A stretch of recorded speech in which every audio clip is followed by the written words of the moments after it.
things got squirrely after and that. things got squirrely, no doubt. After midnight, the squirrels come out. That's what they say.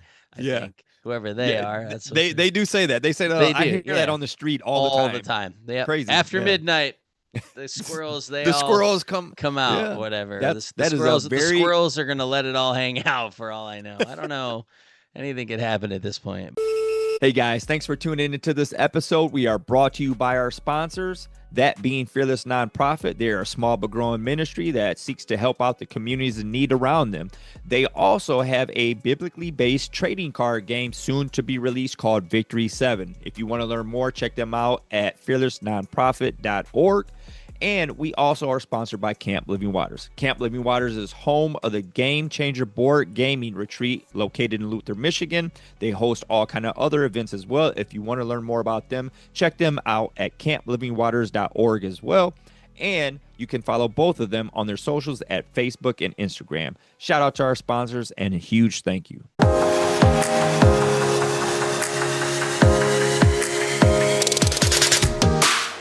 Welcome to the Christian Board Gamers Podcast, where we focus on Jesus, community, and board games. Let's have some fun.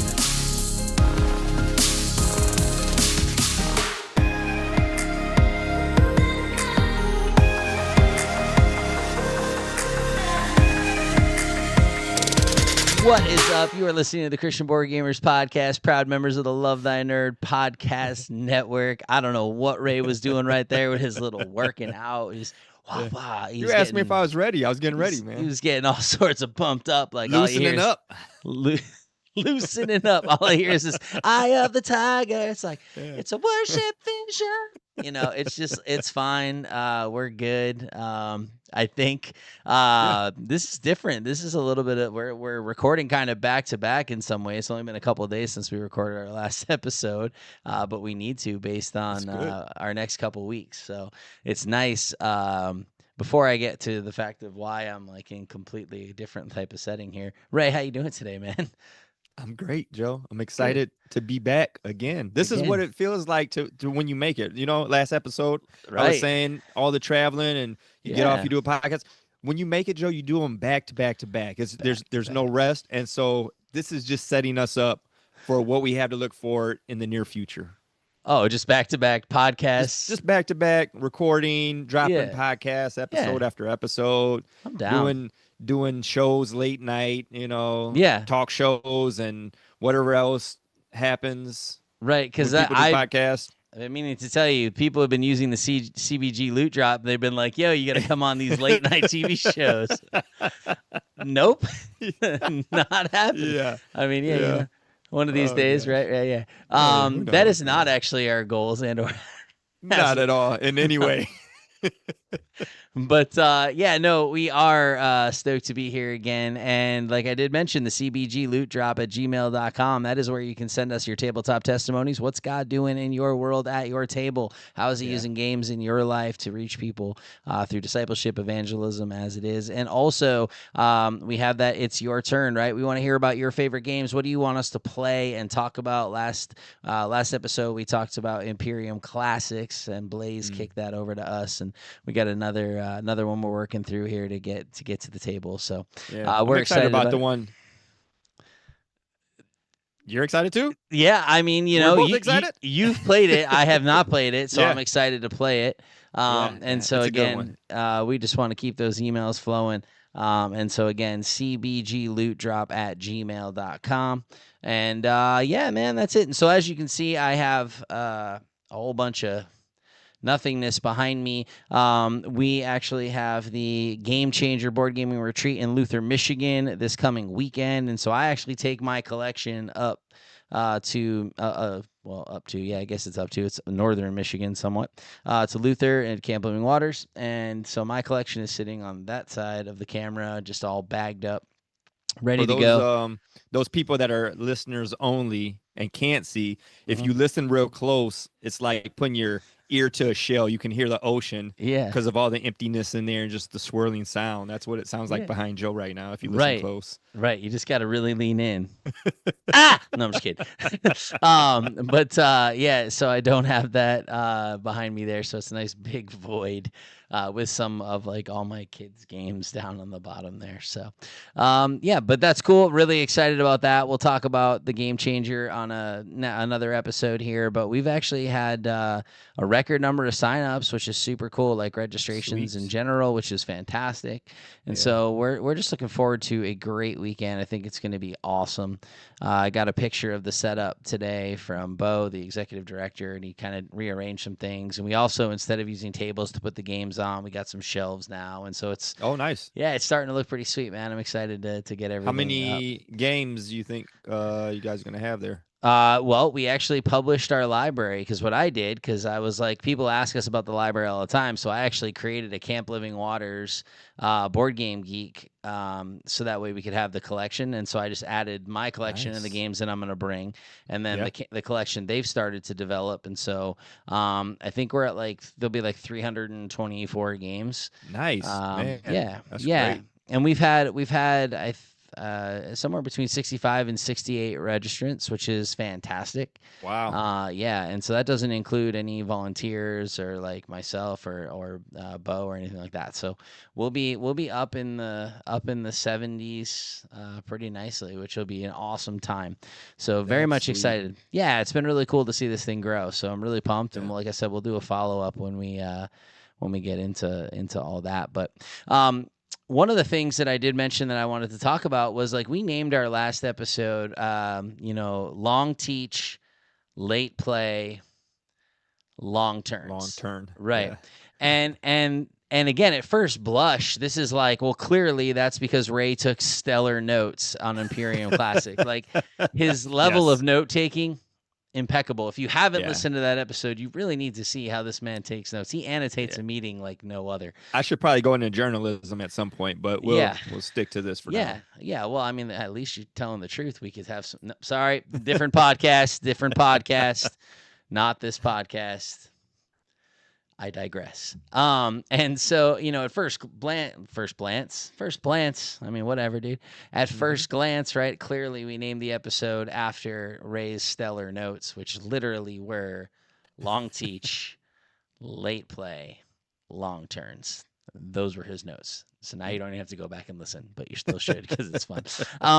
But with that, there's actually a little bit more depth to it. It wasn't just that. And I wanted to actually draw this out because we talked about really going on mission and with Love Thy Nerd, and Ray was at GrandCon with me, and we had a team of 8 of us, and really wanted to hear like from his perspective and some of the challenges and the different things and how each convention kind of poses its own dynamic. I never thought to put my arm on this water bottle. It's fire. It's good. Just like, yeah, what up?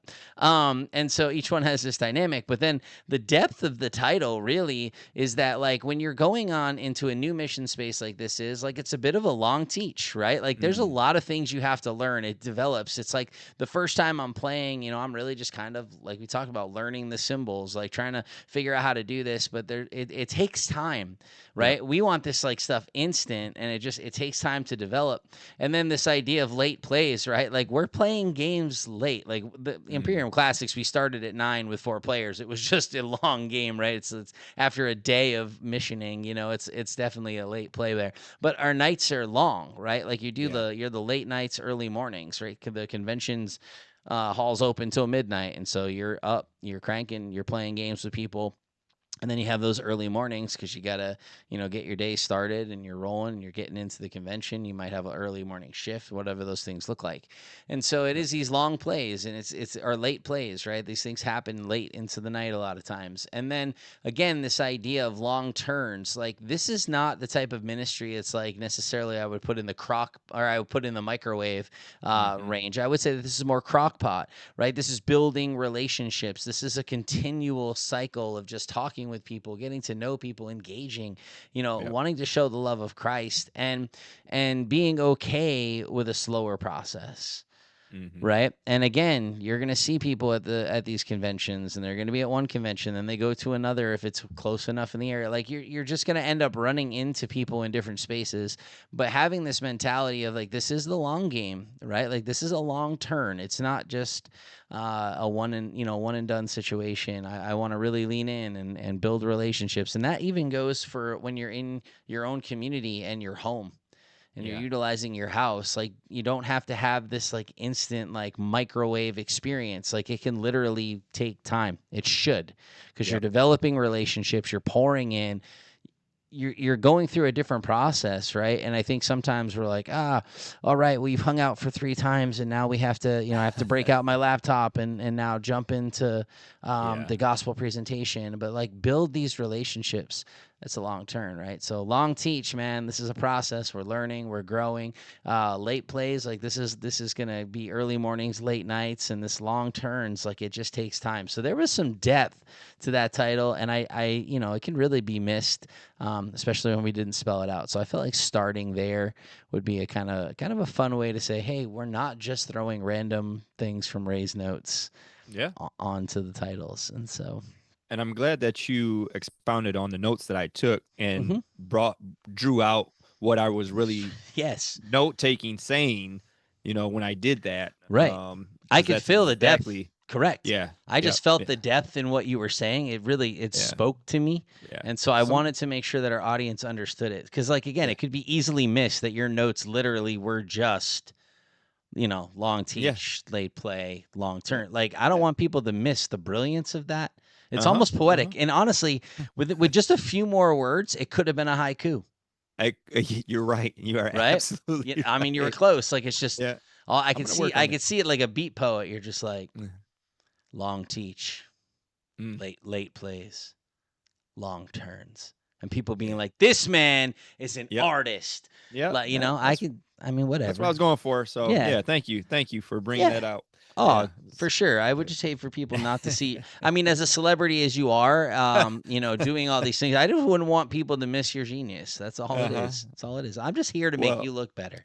well, hey, thank you, Joe. I Yeah. appreciate that. It's That is welcome. Yeah, that's why you sit with a white, bright lit background, and I'm just in the dark over here. Like it's just Oh I've got like gosh. the nether, like I've got this whole thing behind me here. It's just a Yeah. void. What is it? No, It's man. the nothing from the never ending story behind me. I don't know.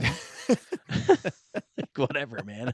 Waiting for that giant wolf to come out and terrify me. uh oh yeah, man. Falcor, that dude was No, awesome. not Falcor. No. The scary, Oh, the actual, yeah. like, yeah, like, I do know what you're talking about. Yes. yeah, Okay. It's been a long time, but I it do have those has. memories. But Yeah. no, hey, no, in all seriousness, thank you for expounding up on that, because I think that that is a level of depth that relates to a lot of our walks with Christ, the Hmm. way that we fellowship with people, the way that we build genuine relationships. And um it's easy to get so eager to want to have somebody know Christ like you do, Right. because it's so good.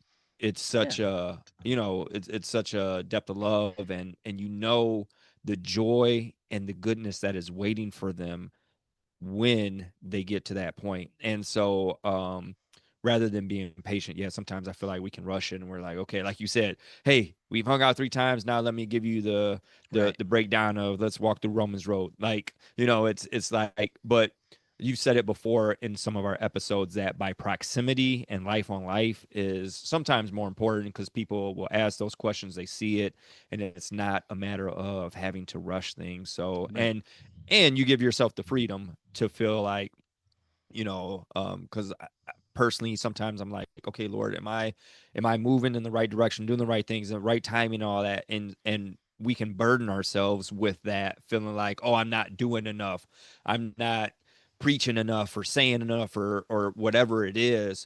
We can unburden ourselves by saying, hey, it takes time, Yeah. to get to those relationships, it takes time to develop that, and for people to see the Christ in you at times. So Yeah. Absolutely. yeah, I appreciate you saying that. Yeah, no, for sure. And again, this is my general ministry philosophy, right? That we ought be doing life with people. Like we should be in the trenches, literally just doing life. And then if you think about it, when you're building these relationships, when something happens in someone's life, like they know you're a stable person they can go to.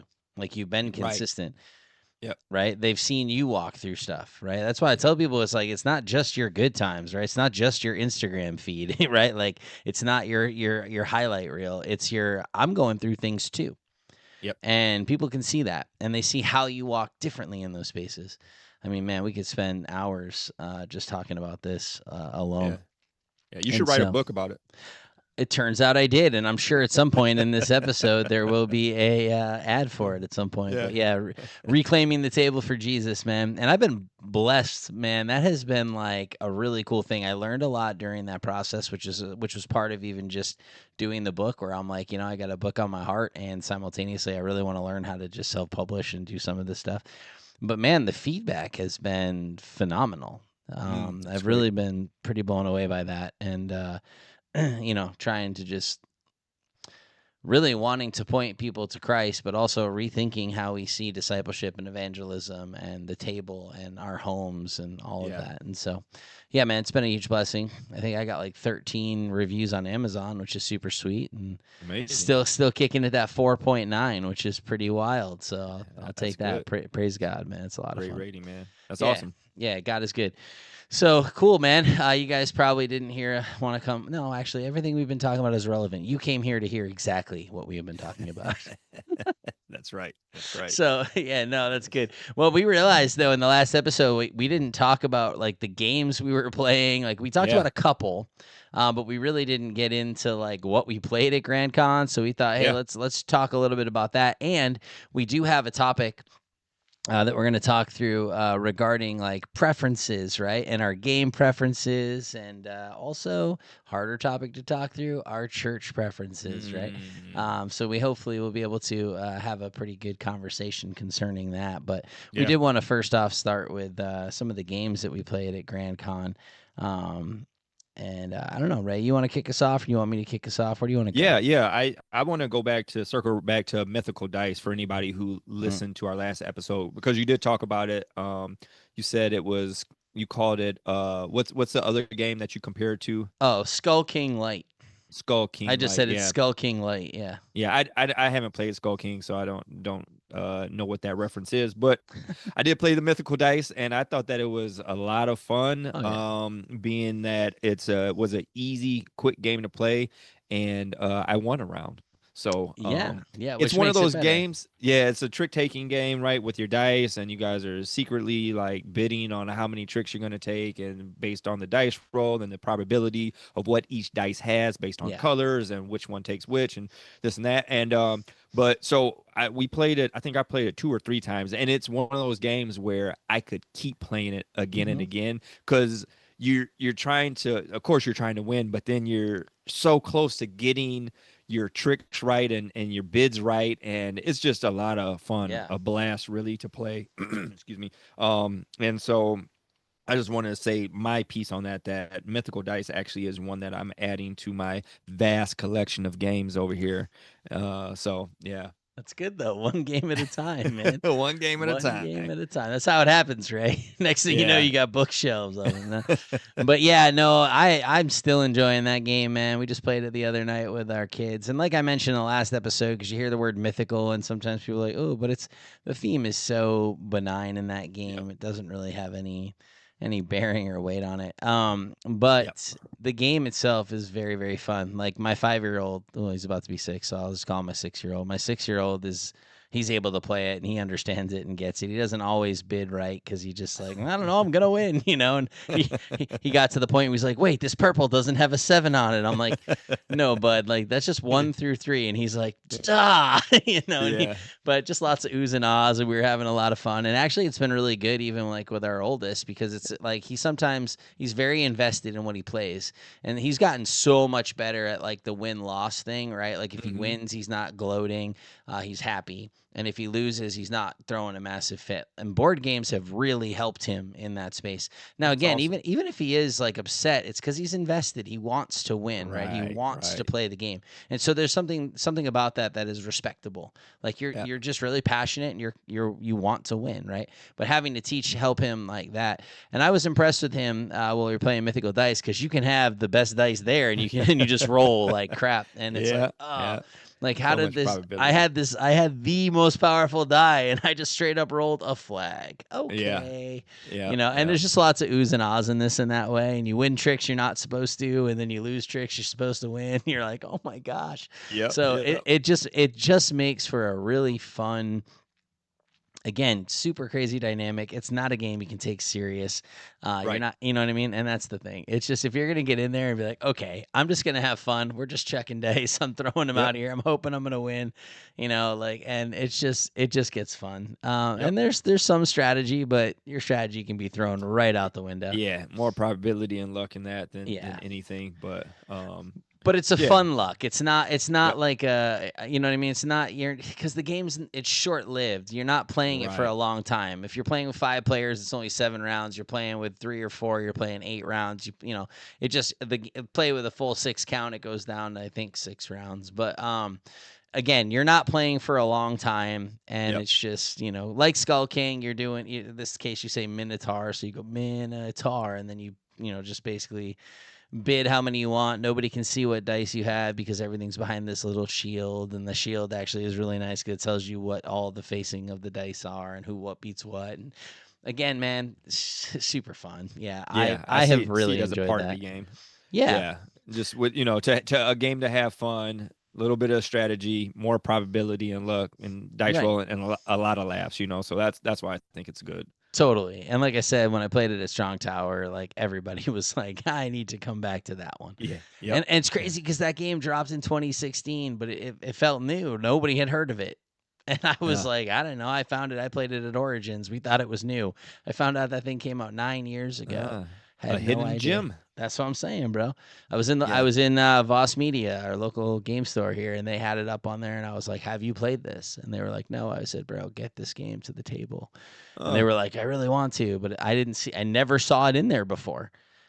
Oh wow. And then it was just Wow. there. I was like, "All Yeah. right, man, so good." So, It yeah, is. lots of fun. I'm glad you brought it back up because it's worth talking about. Yeah. Yeah. Speaking of hidden gems, I actually played a game that was hiding gems.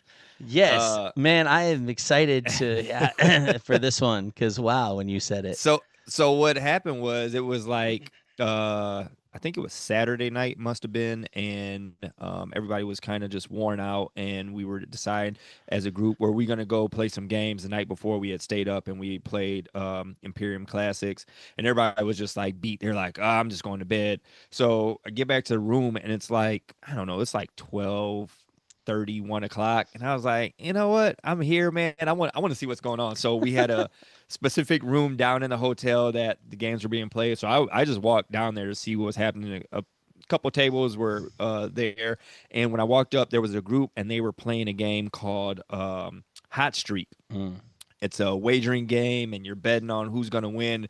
They were having a blast, just hooting, hollering. It was really like being at the horse tracks and like people just going and betting and having fun. It looked like a lot of fun. They ended that game, and then but some of them but stayed. in that though, that's the one like the characters are wild, right? Like it's not just like horses, like you're No, no, yeah, you're like yeah. So mascots and like yeah, different there, things. yeah, yeah. So it was like one was like a queen, one was like a hot dog, one was like a bear. It was like a baseball mascot or something. Yeah, Okay, and you basically wager on what I gathered from watching. You wager on who you think is going to win, and based on that, they pay you out, right?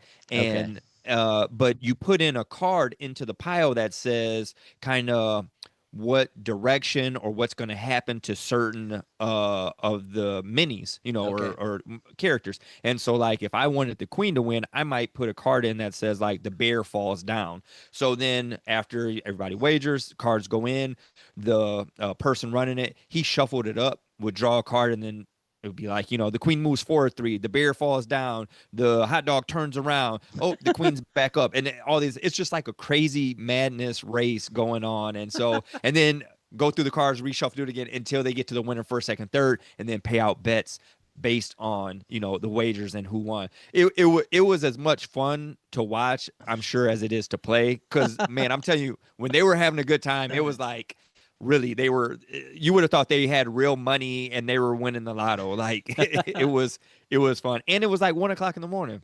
yeah, yeah.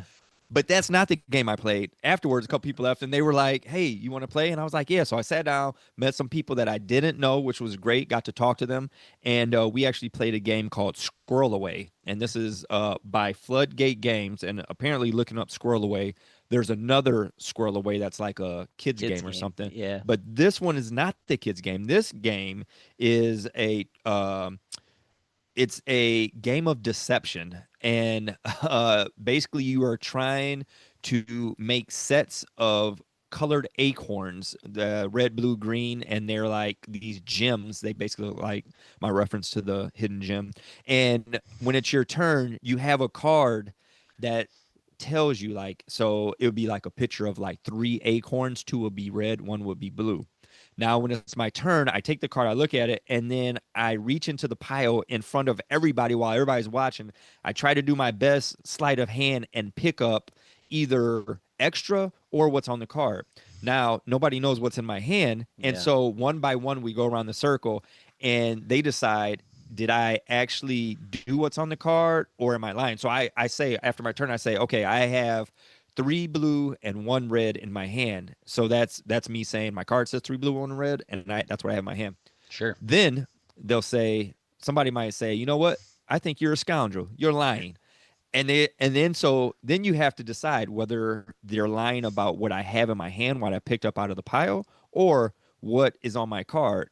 It's one or the other. So they could actually say, you're lying about your card, flip the card over, and it's not. I wasn't lying. I was telling the truth, but I might have picked up four blue acorns in my hand and I still get to keep those. And so it's just a game of like a little bit of social deduction, a little bit of deception. You're playing, we're talking, it's late. People are grabbing the acorns when nobody's looking and squirreling them away. And it was fun, man. It was a different game. It just came out this year. And I think it's worth playing in a group setting if you like, party games. If it's late, you're just having fun.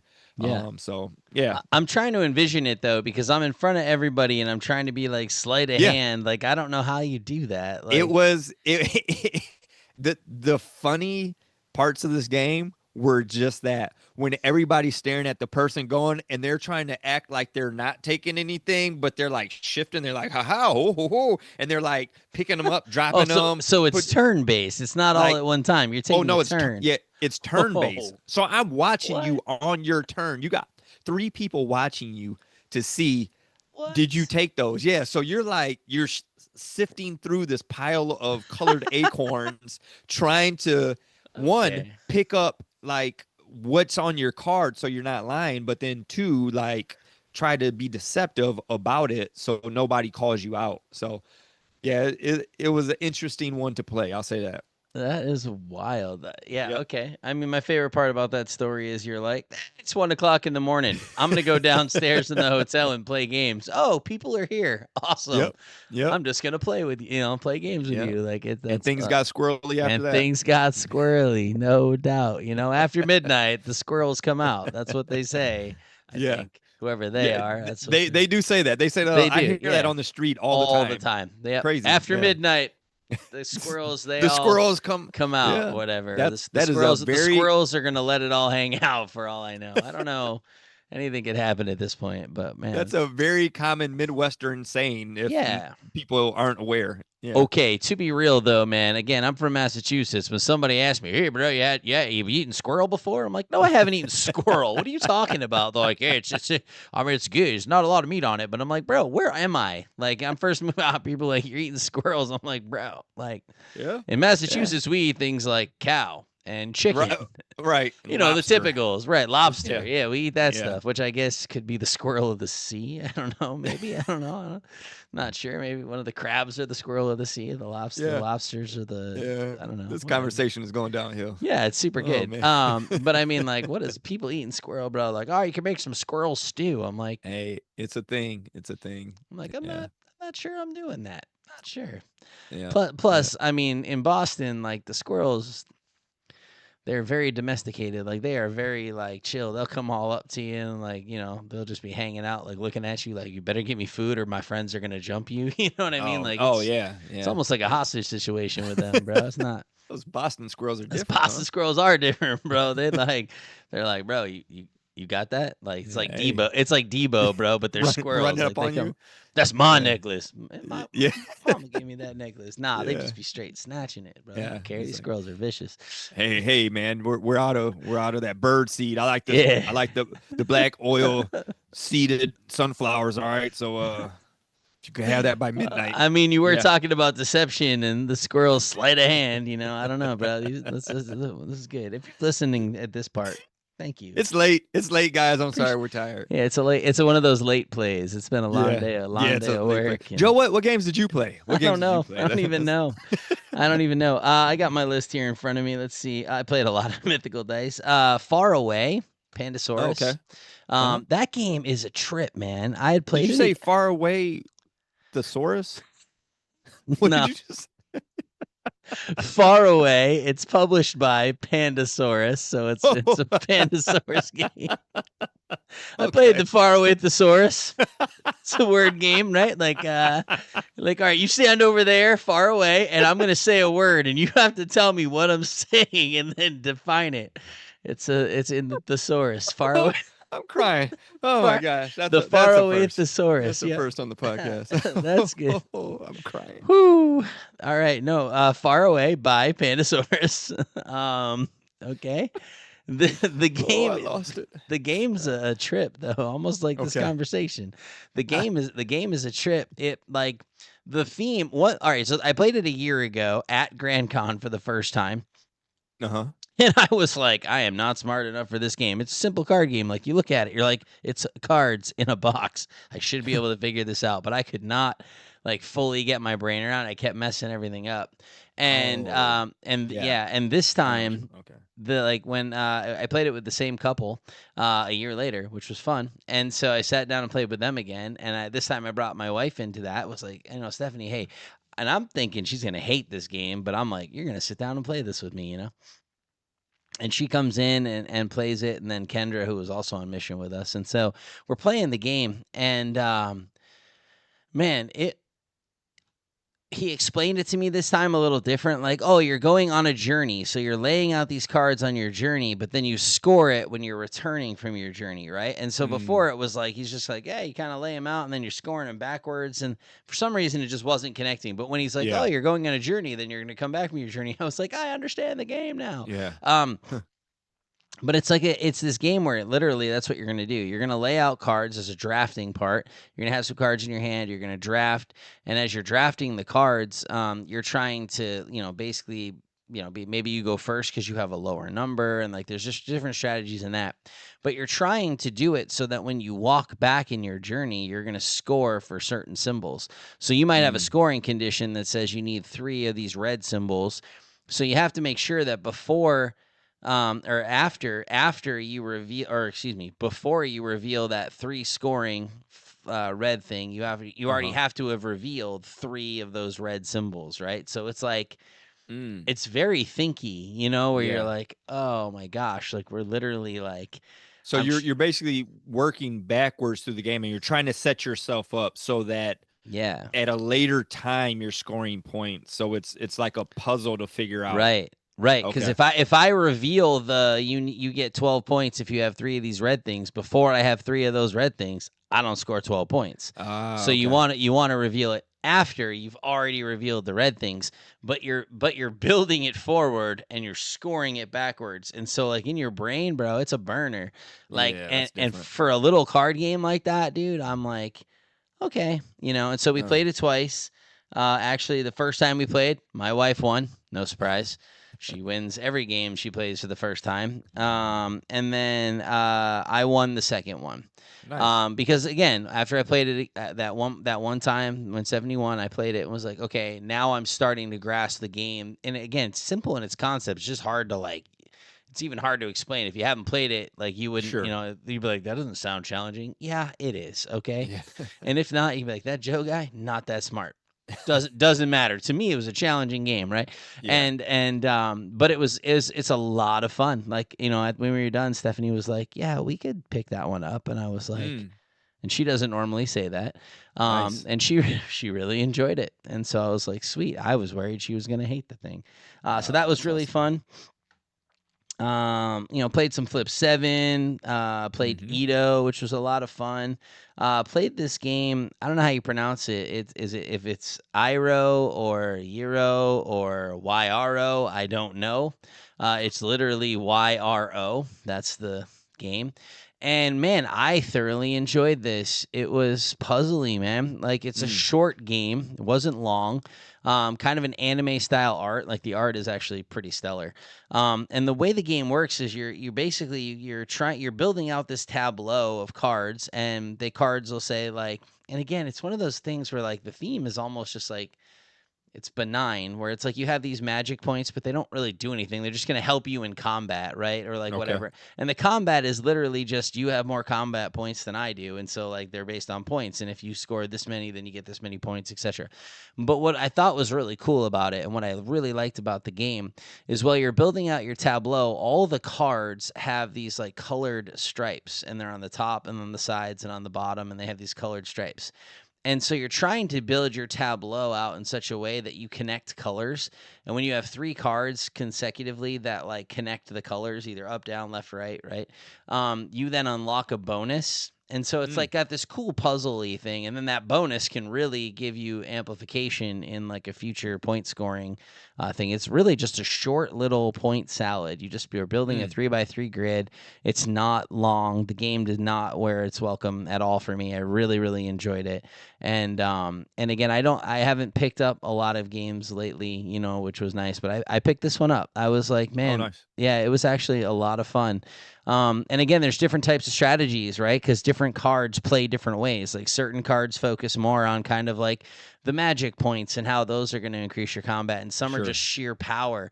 But it's all kind of random, and then you can like take cards from the market, and like there's just is really neat. But I really like the puzzly aspect of the tableau, and I'm really like working on okay, I really want to make sure that I lay this card down, and I have to pay for these cards that I'm playing. And so you're getting money, and the money you get is based on like what the cards are telling you. And so like you're trying to not just create the puzzle, but you're also trying to create synergies within the cards. Okay, if I have this card and this card, that's going to get me this much power. If I have this card and this card, that's going to gain me this much money, right? Like, oh, okay. And then I can do this. And then I can choose to like discard down, or I can choose to keep cards in. And if I discard down, I draw up to that amount on my turn. Like, so there's like a round cleanup. A lot of fun, man. Oh. Very simple game, but it was a blast. Nice. Yeah, so just really, really enjoyed that. It was a very fun play. Like I said, I picked it up and was like, yeah, this was really, really good. And like we talked about it as well, I played A Place for All My Books, which was awesome. I've been playing that a bunch. I've played it a number of times since then. Really enjoy that, and that's a game I want to get to the table with you before we talk about it more. And I played Mistborn, the deck builder, which we talk about in the burrito story from the last episode. So if you haven't listened to the last episode, I really want to encourage you to do that. Apparently, by God's grace, man, the burrito story has really been resonating with people, which is fantastic. Yeah. Because it's a powerful story. And when people started using little burrito emojis to like our episode, I was like, man, people are locked in. Like, Yeah. they don't even have to say anything. They just use a burrito emoji. And I was like, yeah, that's dope. Because it's just a powerful, powerful story of what God did there. But while all that was happening, and I'm not spoiling that one, you really should go back and listen to the previous episode if you haven't. We played Mistborn, the deck building game, and I'm not super familiar with the Mistborn series or anything like that, and you didn't really have to be. The game played whether I knew about it or not. They just kind of your metals and all these other things. Like, and I kind of was able to pick up on the theme. It looked really cool. And honestly, it reminded me in a weird way. But I said it at the table and everyone was like, oh yeah, I can totally see that. It kind of had like Dune Imperium vibes, as I was playing the game. It just had those vibes to me, the way the cards kind of worked and just some of those things. And honestly, it was a lot of fun. It was a long play. Yeah, you guys were at the table for a while with that one. Yeah, and I think a lot of it was just learning, right? Like we only had one person who had played the game. It was a lot of fun. I enjoyed it. I'm glad I played it. It's one I would definitely play again. But I didn't have any connection to the theme. It's just I didn't. Everyone's like, "Do you know anything about Mistborn?" I'm like, "How to spell it." That's about all I know. But yeah, again, enjoyed the game, like the deck building. It was thinky. You got to make some choices that mattered, and you're just kind of going through that process. So yeah, that was a lot of fun. That was definitely one I was glad that we got to the table. Nice. And yeah, then, that one looked fun. I came by when they were setting them up. I was on a float shift Hmm. there and volunteering, and so I had opportunity to come by a few times and watch you guys play a few rounds and see the Yep. setup, and that it did look fun. There was looked like a lot of strategy to it Yeah. as far as like getting your medals and how you were like firing Yep. and Yeah. Yeah. The casting those firing up things the medals and to do all that stuff. And yeah. yeah, I watched a few turns. It looked fun. I Yeah. think I would like to play it at some point. Yeah, and I like it because it has a combat system. The combat system was really interesting. It was like whoever had this one particular marker, they were pretty much the target. But then if you Yeah. also had it, you administered more damage. So it was kind of like, do I want to keep this? Like, so there's this like risk element. Do I want to keep this thing because I'm the target? But when I have it, I can deploy more damage here. Like so. Yeah. You Yep. weighed that, and then you have this damage counter, and you're like, and you can get allies, and those allies can take damage for you and like protect it and all that kind of stuff. Like Yeah. again, it was very fun. I would definitely play it again. I would recommend it to anyone who likes deck builders and wanted to play something new and creative, and you don't need to know a thing about Mistborn to sit down and play it. It would help probably. I think it helps some of those at the table who are like, oh, I love the Mistborn series, and I'm like, Yeah. You have a awesome, little attachment and make it more enjoyable in some Yeah. degree, as just like anything. But Right, yeah, 100%. But it wasn't necessary, and yeah, that was good. And so, nice. yeah. And then another game we played was Mystic Codes. That was a game actually Kendra had, and she broke out, and we played it late night. And I think that was just me, her, Michael, and this guy Micah that kind of just popped up and was like, and this was cool because he was like, "Hey, I want to talk to you about like going on mission with Love Thy Nerd." I was like, wow, that was cool. So just chilling there, talking with him, playing this game at like the end of the evening on Saturday, like at midnight, trying to figure out Yeah. how to play the game. It was really puzzly. You're like trying to get people have colors behind these like secret walls, and you're trying to guess their color and the order that they have, and you're using Oh. like deduction based on cards. It's very, very interesting. I had never played a game like it. Hmm. I The jury is out for me as to whether I liked it or not. Mm. I wasn't Okay. fully sure. Yeah. However, it wasn't the worst game I've played. It was just like, okay, this is tough. But it also could have just been late night and we're all just tired. And I'm just like, I don't know if you have, what do you have here? I have no Yeah. idea. And so, Yeah. but it wasn't bad. It wasn't bad. What was the name of that one you said? That's called Mystic Codes. Mystic Codes. Okay. Again, it's one of those things where I'm like, did you just slap a theme on? Because I don't understand. There's no mystic anything, which is Uh-huh. good, right? I mean, it's fine. Uh-huh. But it was just colors and like cards, and I'm guessing, I don't know. Again, Yeah. not awful. It wasn't Mystic horrible. Code sounds a little bit more enticing than Guess the Color, though. I think. I Hey, think. let's play a game of guess the color. Yeah, you're probably right. You're Yeah. probably right. Yeah. Yeah. There's a But draw to again, it. it didn't stand out to me to the point where I like even remember everything that you're doing. I Yeah. was just Yeah. like, I don't know. But it wasn't bad. It was good. Uh, And again, other games we've already talked about, and I played multiple games. Played Skull King actually the first night we played as and my wife smoked us all, man. oh, Like we really? played like a full blown 6-player game or whatever, 5 or 6 of us played, and she won like it wasn't even close. Like she had, let's see, I'll pull the score up here. I'll read the scores to you. Ready? Bill had 80. I had 210. Kendra had Wow. 190. Kevin 100. Michael had 170. Paul had 210, and my wife had 400. So Wow. she was just like, I will Wow. see your scores and raise you Yeah. 200 points or Man. 190. Like, Yeah, she did smoke you so guys. she Hey. smoked us in it, and it's a trick taking game. Again, it's like Stephanie coming through with and the win. and that was Dang. her first time playing it. It was my first time playing it. I hadn't even Yeah. played it. I had played Mystic Dice before I had played or excuse me, Mythical Dice before I had played Skull King, and Skull everyone was King, telling yeah. me it was like Skull King. Then I played Skull King, and I was like, oh my gosh, Mythical Dice is Skull King Light, and that's how I Yeah. came into that. And Uh, I like it way more than Skull King. Skull King was fun, but there's a lot to manage, and I was not always feeling that. Lots of things to remember, and like all this other kind of stuff versus just Mythical Dice. It's just right here, and I'm like, and got it. 400 points is a lot of points in any game, it seems like. Yeah. Oh yeah. But I mean, Yeah. you've played games with Stephanie, man. Yeah. It's an interesting thing when you and her are at the table, especially if it's your first time playing. I'm like, well, Yeah. I'm just here to facilitate because I'm not winning. There's See, zero chance. who's coming out ahead on Yeah. this one? Yeah. Right. Because Oh, that's it's just funny. like, if I sit down at the table with you, Stephanie, and my brother-in-law Matt. Yeah. Now there's even extra chance I'm not winning, so I might as well just commentate the game. You guys play because I'm just over here. Uh, I'm over here to maybe block a space or two, but outside of that, I ain't doing much. So, oh. yeah. But overall, man, lots of great games played at GrandCon. Lots of fun. Yeah. Last episode, we talked all about the experience, so we're not going to kind of go through that again. But it was a great weekend of Yeah. gaming and connecting Really, with people. really good time. Oh, I played a dexterity game. First, I had never even heard of it. It was Crokinole. Oh, yeah. Crokinole. Yeah. And I Crokinole. was like, what is this? And Yeah. so like I see these people so the guy was kind enough to show me. I ended up getting in a tournament while I was there. Yeah. And I took like 7th out of 20 for Yeah. never playing. And For never playing the game. the only loss that I had Nobody's was surprised.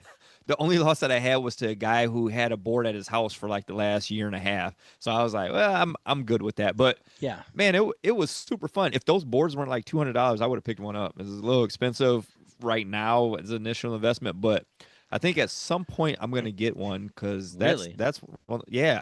I've never played it, so it's that good, huh? It was fun. It's one of those things where I feel like I could get people to play that aren't normal game because it's not like a board game, right? It's a Sure. dexterity game, and it's you're facing off and doing the stuff, and you got to it's like shuffleboard on a round table, and you're flicking these little disc back and forth and trying to score points, and but it was really fun, and that was like I had to talk to Kim about it because I was like, hey, they're doing like a sale. It's $175 for one of these boards. And she was like, are you sure? And I was like, well, let me think. Let me just sit on it and see how I feel. So then that's why I was like, maybe I'll give it some time. But I'm still to that point where I enjoyed it enough where I'm certain that if I had it, like we would play it, Yeah. So. And I've never played Crokinole. Now, here's what's funny is when I went on the Around the Board podcast a while back, they asked me if I thought Crokinole was a board game because there's an argument and a debate within that group. And if you've ever listened to their podcast, that's all they do. It's hilarious. And I was like, well, I don't even really know the game. I said, describe it to me. And then one of the guys that's for it is like, it's a game that has a board. Is it a board game? And I was like, that doesn't describe anything, and then the guys that are against it are like, you're just flicking these little things. And I was like, I don't know, man. I think the point is clear is it's a game with a board. It sounds much like a board game to me. It is. I was like, just almost by definition, right. But again, is it a modern board game? I don't know. So I played the political. I'm like, guys, I just don't know. How about you guys fight about it, right? Like, I'm going to be like every good politician. I'm going to say, you know what? I'm going to fix things, but I don't know how. Why don't you all fight about it? That's like, right. That's know. right. Yeah. Yeah. At the end of the day, whatever you guys determine to be right is right. Yeah. Right. Yeah. That's not good advice. No, it was fun though. So yeah, Crokinole. Yeah. Cool. That's what's up. Thank you so much for listening to this episode. I just want to take a brief moment here to discuss my new book, Reclaiming the Table for Jesus. See, I believe that our homes are ministry vehicles, and our tables and our board games are tools that can be used to reach people for Christ. See, when we open up our homes, when we do life with each other, this can be used in both discipleship and evangelism. We can grow together in Christ, but also as we invite people in who don't know Jesus, they can begin to see us live our life, relationships begin to form, trust is built, and then, Lord willing, we have this opportunity to proclaim the good news of Christ as we get to be the hands and feet of Jesus in these scenarios. It's not about perfection. It's not about performance. It's about presence, and that we would use our homes in such a way. So again, Reclaiming the Table for Jesus is my first book. It's out now. I pray that it's a blessing. It's a quick read. It's intended to be read, digested, and applied. You can find it on Amazon in paperback and in Kindle format. But again, just really excited about what God's doing in this space, and I can't wait to see how he uses games in your home to reach people for Jesus. You can find it on Amazon. Appreciate you. Now back to the episode. Peace. So we're going to spend the last 15 or so minutes here kind of talking through the topic because, wow, we talked about games a lot longer than I thought we would, but hopefully y'all are enjoying this, and that's good. But in this, we kind of teased it out in the beginning. We want to talk about, our gaming preferences and also kind of how this bleeds into preferences in general, how it affects even our church going, right?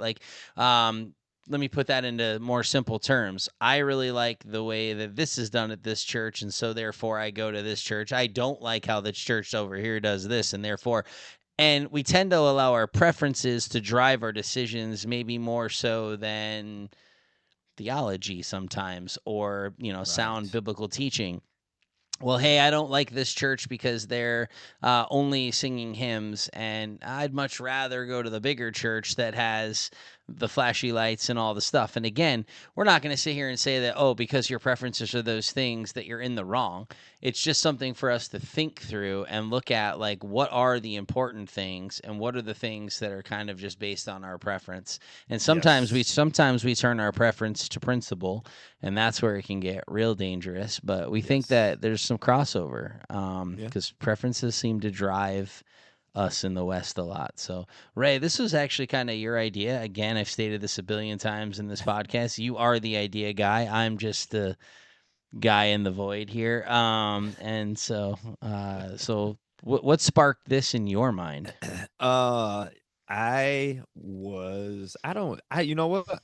I was in the shower when this one hit me. And, That's where the best thoughts happen, man. yeah, man. I actually really, in the shower, there are the best ideas. I do a lot of praying in the shower, actually. Yeah. And this Yeah. came on the back of praying and thinking about upcoming podcasts and different things that we could do. Mm. And the Lord just gave me this idea. And I don't know exactly what spurred it, but yeah, exactly what you just said. Like the preference of what we play and the preference of church, because I think that that is such a big deal in today's society and with us in our culture, and the way music is done, the lights are done, the way they handle this or they handle that, or how far it is, or who's there, what does the congregation look like, or what is their belief on this, and some preferences matter because they need to be sound, like you said, sound theology, sound doctrine, where we're at. But some preferences, I mean, if you don't like the music that's being played, and this is a very solid Bible believing church that preaches the word, that challenges you, and you don't like the music, so you go somewhere else, Yeah, that may be something to think through. for sure.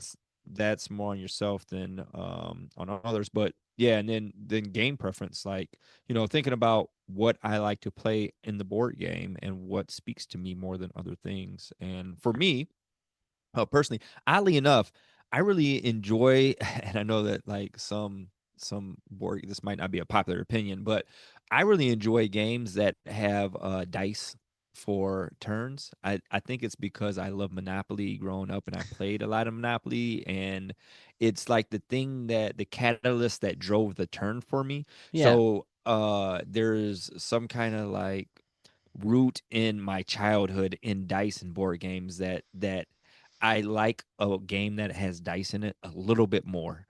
Like, Mm. it's sometimes when we play the game and it's like it's your turn and you just do a thing without some kind of catalyst moving. You have to do a thing before to determine. It's just like, hey, you have three options, pick one. Kind of like, I kind of want to roll the dice to see which one I should do. It's Yeah, like, sure, so. sure. I don't know. So that's a preference for mine in the board game, is the dice mechanism. Yeah, unless we're playing Pandemic Rapid Response, in which case you are not happy with the Then I dice, am not. and No, I you're am not. not. Yeah, No, yeah, yeah, not at yeah. all. So yeah. Yeah, no, and I get that, and my thing is this, like, and I mean, I even touch on it in the book, right? In Reclaiming the Table for Jesus, because sometimes we allow we take our preferences and we almost like push them on people. So instead Yeah. of reading the room or checking, like, if I have someone who's not a gamer and I'm like, yo, we're gonna play, XYZ game, like, I'm not necessarily taking their thoughts into consideration because I have my preferences and this is what I want to play and this is what I like, and so this is what we want to do, rather than Philippians 2 in that, right? And regarding others' interests is more important than our own. Sometimes we allow our preferences to drive our decision making to the point where it could be detrimental to those around us. And again, I think that there's not necessarily anything wrong with preference. It's just, does it get in the way of um, something relationally, or like you said, oh, I don't really care for the way this music is, but yeah, the preaching is incredible and it challenges me. It's amazing, but man, I can't stand the way that they do worship or whatever. And it might be a distraction for you, and I get that. And so like Right. that's why I was saying, like, it's not like, oh, you have these preferences and you're wrong. It's not what this is about. This is just about really thinking through those. I mean, when I first came to Christ, right, I sat my pastor down. I was like, all right, bro, break it down for me. This word, this book that we say is God's word, right? It says that we're to be unified. And I don't see that. Like, Right. so what are we doing? And he said it kind of pretty matter of factly. He said some things are worth splitting over because teachings, right? They're just not accurate, or however that is. And he said, and others are split because they don't like the color of the carpet, Yeah. right? They don't like this thing, and that's preference. And now we've used preference to drive denominations. Like somewhere down the line, there was a fracture, and that fracture was because we wouldn't get away from the orange carpet or Yep. whatever, you know? And so it's like preferences can drive problematic situations if we're not regarding others' interests as more important than our own, or the Absolutely. second part of that verse, at least acknowledging them and taking them into consideration. Hmm. I think that's when preferences can get very dangerous. Yeah. Um, Agreed. Yeah, and if a preference takes you out of a place where God wants you, because again, I think we kind of referenced this a few episodes ago that um, there are struggles and it gets hard, mhm. and those struggles produce something within us. It produce a greater faith, produce greater perseverance, a greater reliance upon God, and through our preferences, if we don't continue to allow those struggles to happen, because and you know, if it's like, hey, I go to this church and they're always speaking a word, or there's always a sermon that challenged me and makes me feel guilty about whatever XYZ, Mhm. and I don't like that. You know, I think I'm gonna go somewhere else because I don't feel like that's supposed to how it's supposed to be. Man, you might be missing out what God is trying to do in your life. You Yeah. know, to your point of like preferences taking us out of something that could be good. And so don't allow, you know, really think through these things and do inventory on why you feel this way. If it's, Yeah. I agree. If it's something that it's like you said, the pastor said, something that is worth splitting over, something that you know is not sound theology, that is going against the word of God, something that you know that is I have a preference for the truth of the word to be preached. I Right. have a Correct. preference for the spirit of God to move, for God to be Mhm. glorified, and for not man to be glorified. And so Yep. those I feel like are preferences that I'm gonna upkeep no matter what. But as far as like you know the music selection, or whether or not there's a smoke machine, or Yeah. how many times a month we do communion or something like that, you know, I feel like I go to a very good Bible believing theologically sound church, and Mhm. so I'm not going to let some of these things, maybe it's not as diverse as I would like it to be, I'm not going to let these things deter me, because I feel like this is where God has me, Yeah. and for a reason. And so back to the challenges, those challenges are meant to grow you. You know, it says that God chastises those that he loves. It's we are to be that gold, that pure gold, and he is the refiner, and he takes us through that refiner's fire. And so um, we can't let those preferences cloud the works that God is doing in our life to draw us closer to him, you know. Oh no, absolutely, 100%. And again, you're not going to find the perfect church in the same way that you're not going to find the perfect board game, right? And there are things that we're going to concede on, right? Now, again, preferences aren't bad. They are going to inform our decision, so long as we're doing these things rightly, and and really seeking God's face in that, right? Like, am I Yep. am I out there seeking the Lord in and through this process, and not being like, oh, they use pews instead of chairs, and so we can't go here, Yeah. or you know what I mean. But there are preferences that are real, like you said. The truth of God's word needs to be upheld, right? Like, you might want a solid kids program. Um, there's a church here in town that we were considering visiting at one point, and as we were just really praying through what the Lord had next for us, and We ended up not, because they had the children in service, and we want our kids in service. Problem is that with the age of our boys, and they're boys, sometimes that doesn't always lend itself to them just being able to sit still. And Yep. we also homeschool, and we want our kids to be plugged in with other kids like in that setting. And so we were like, we do want a church that has a good children's program, right? And that preference, if you will, sort of guided some of our process. But it wasn't just like, oh, it has to be this way. It was, we prayed through it, and then the Lord opened a door, and we were like, you know what, this makes a lot of sense. This is where we should be going anyway. And so that's where we went. But I think, again, I think, and preference to me is like different than the truth, right? Like preference Sure. is how I'm elevating one thing over another, or like I like this and I don't like that. Like I prefer vanilla over chocolate ice cream, right? Which might be a preference that most people would think I'm insane about, but I think a good vanilla, it's over and above the chocolate. Second that. My Yep. preference. Now, here's what I'll tell you. I will eat the chocolate ice cream. I'm just saying, right? But it's like you go through that, and it's like, but there's a difference between like a Bible believing church that really is preaching the gospel, that the pastor is in tune with the Lord, and the word of God is going forth. I mean, at the end of the day, we should long for that more than anything. And not just try and find an ear tickler or a thing, or because like when Stephanie and I first met, there was a church that she was attending, and I was attending my church, and I was currently working at that church. So it was like, hey, like this makes sense for us to go. But I visited the church she was attending. Is a larger church, and I just didn't feel comfortable personally. And like, yet they were sharing solid truth, right? So it wasn't like, and so I was like, you know what? My preference is not the larger crowd and feeling like I'm kind of lost in this, or almost like the get in, get out mentality. Like it's just almost felt like a packaged, like, cool, you come in, we do all the cool stuff for an hour and you're out. And you're like, Yeah. well, where do I go? Like, just get out of here. Okay.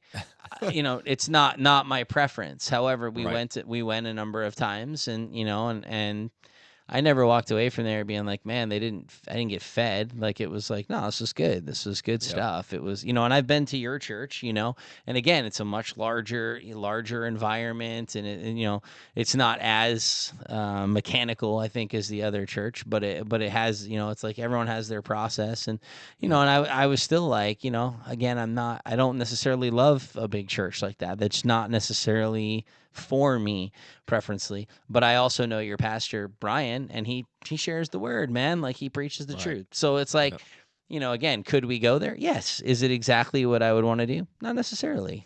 Right. Yeah. Yeah. So Yeah, it's funny that you say that, actually, because in speaking about preference, so I grew up in a very small church, and that was like filled with older people, and it was probably 30 people on a Sunday or something like that. And then my wife grew up going to one of the biggest churches in Grand Rapids.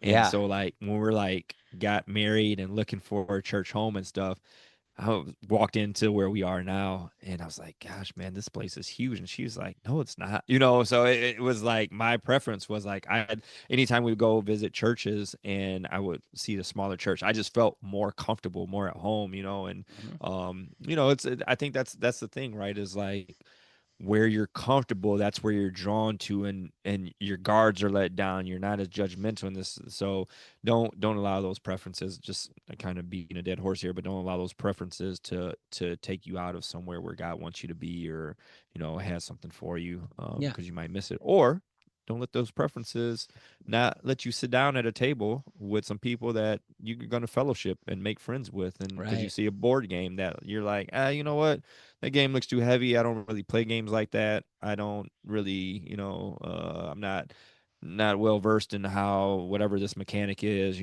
so I'd rather not.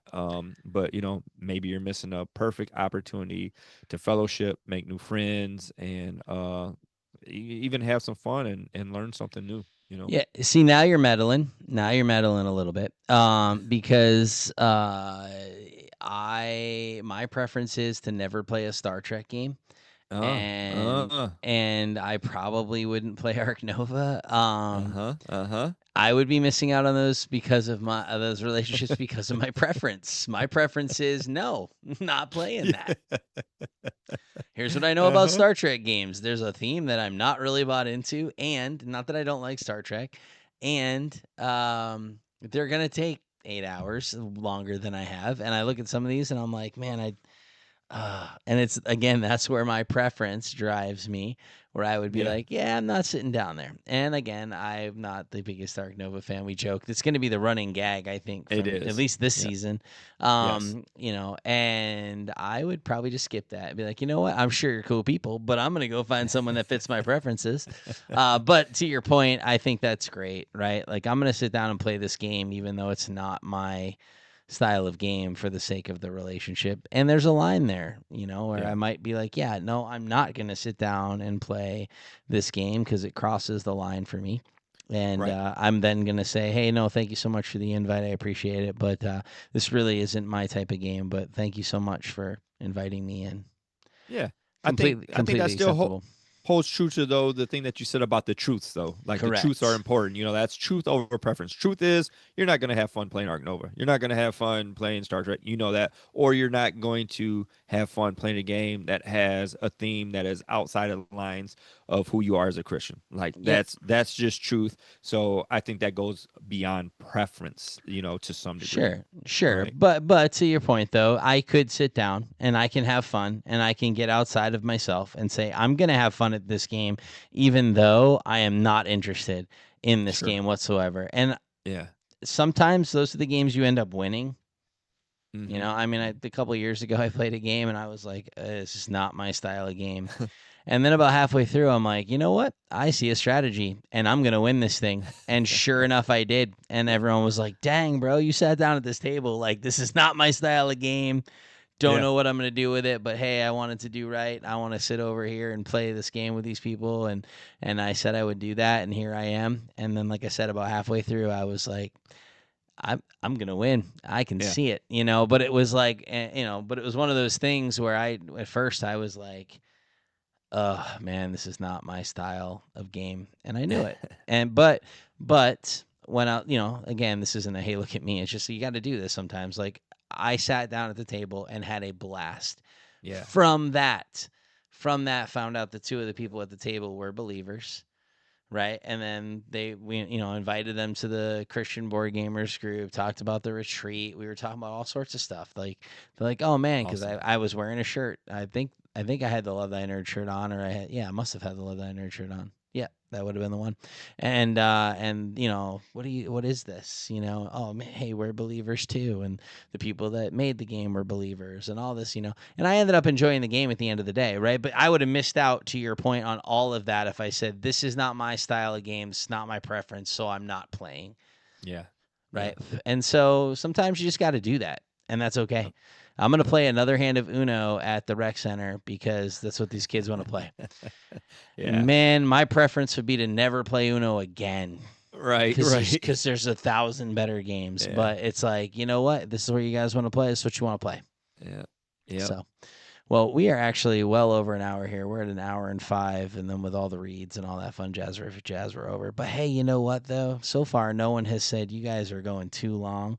And you know what? If we are, you're in control of that. You could do it 2 times speed, so we're like super fast, or you can just stop at any time.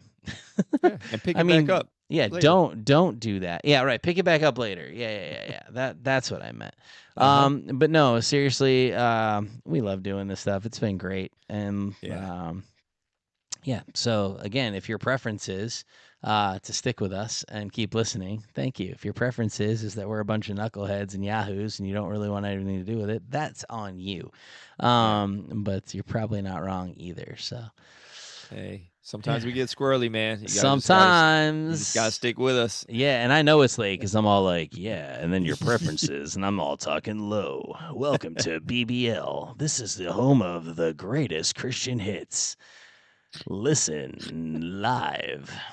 What's up? I am Joey B, bringing you the best hits from Chris Tomlin Man, Toby you Mac, and then Chris Tomlin again, because we play the same songs every 3 songs. Like, what is this? You sound Yeah. like a biker in an underground pirate radio broadcast. Arr, arr, my friends, let's go.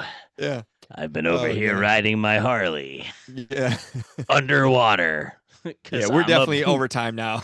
Because I'm a boss. Nah, we appreciate you all. Oh, Thank you so gosh. much for listening. As always, let your light Yeah. shine before others so they may see your good works and glorify our Father who is in heaven. Let's represent him well. Thank you for rocking with the Yeah. Christian Board Gamers podcast. Proud members of the Love Thy Nerd podcast network. Until next time, live long and prosper. Live long and prosper, Oh, Joe. he hit the thing on the thing. I got a thing. You hit. You somehow touch it. hit. You I don't know somehow what raised your hand. It says Ray Fields raised his hand. I don't even know what's going on. You know what? My mouse is upstairs, and I bet somebody got it. I bet the cat got the mouse. The cat got overlords. The overlords got the mouse. They just we're outta raised here, your man. hand. All right, y'all. Peace. Oh my gosh. Later. Bye. Oh, that dude. So I literally, I'm so lucky that.